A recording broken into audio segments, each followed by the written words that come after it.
ain't mad because I know if he can do it for you, point your neighbor and say, if he can do it for you, he can surely do it for me.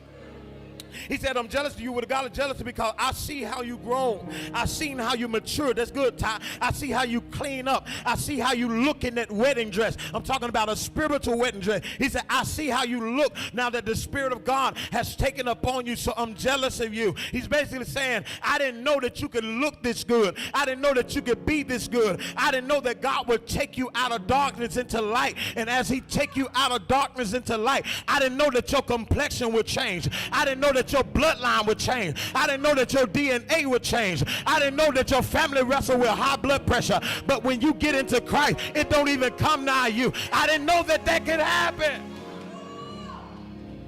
The apostle said, I hooked you up and you are engaged to one husband. He said, I hooked you up so I could protect you, so you could be that chaste virgin to Christ. He said, I hooked you up so you could be one who has never been tampered with and touched, one who has never had another man in her life. I hooked you up so you could be one that's pure and free from being tampered with by another. But he says, I'm afraid for you.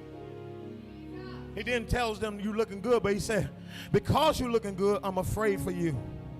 He was basically saying, he was cautious, not really scared, but he was cautious because he understood that when you're trying to be his spouse, there is always an enemy against your future. You know that, listen, as men, if men, any married man will tell you that it seems like women don't notice you until you get married. And women, it be the same way. It seems like, man, when you get married and you trying to be all you can be and you doing everything right, you ain't studying. No, it seems like everybody want to try to holler. Oh, y'all don't know about that. Maybe when you got a boyfriend, when you